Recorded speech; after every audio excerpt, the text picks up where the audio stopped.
Hello, everybody, and welcome to the July 9th episode of Trips and Traps. I'm Andy Serling, joined by LeBron James. And we have two segments to bring you. Two races in each segment. Not LeBron James, but wouldn't mind being in Miami right now playing on a team like that. Yeah. Figured it was a dream team situation and LeBron would join that. Anyway, we'll start out with a two-year-old race, get the two-year-old races rolling, and take a look at a few horses that could be interesting out of this race.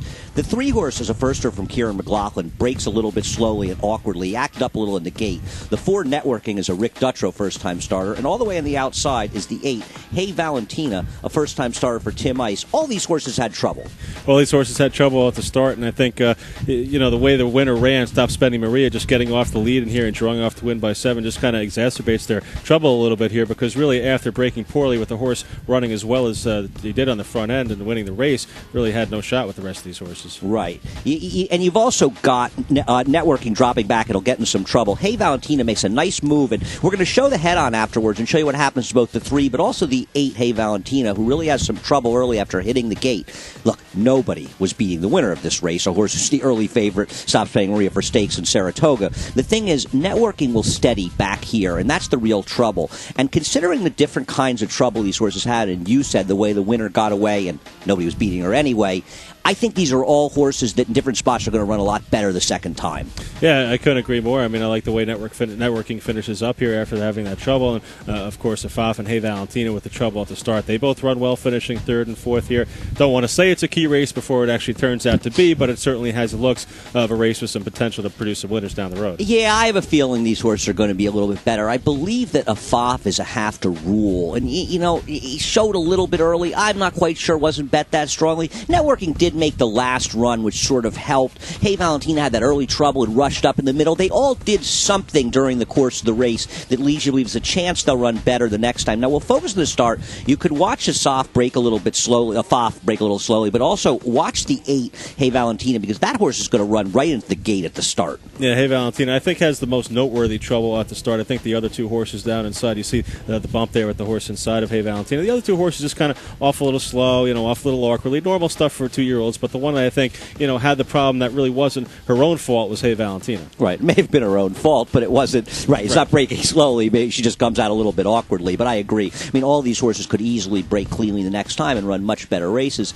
And as we head into the turn, we've got Afaf here. Hey Valentina's outside, and Networking's on the rail, but keep your eye on Networking because things get very tight. I mean, don't forget, they hit that rail very quickly, and going inside of Afaf, you'll see Networking steady pretty badly. Always a tricky spot going inside like this with the 2-year-old. You never know if another horse is going to be green, and you see right there Afaf coming over, affecting Networking there, and Networking has a steady cost a couple of lengths. So, all in all, a pretty eventful run for those 3 horses that we showed, and I think they all have futures. Yeah, they're definitely horses to watch as we go to Saratoga.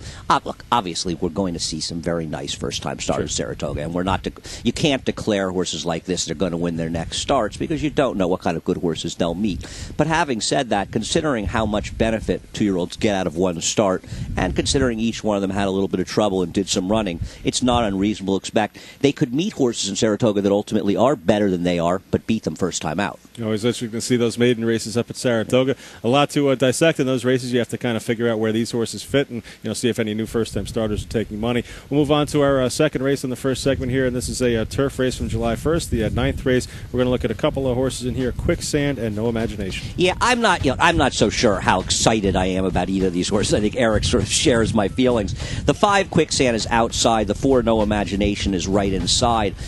This was the time to have Quicksand because Quicksand should have won this race. But unfortunately, she has trouble in the stretch. We'll see. No Imagination sort of follows her as they settle down the backstretch, and we'll show it again. Quicksand has sort of settled in behind horses, and John Velasquez has put her in a perfect spot for tracking inside. It's not his fault. He couldn't get out in the stretch. No Imagination's behind her. I thought more than Quicksand, who's in the perfect spot tucked in, even though No Imagination's saving ground the rail.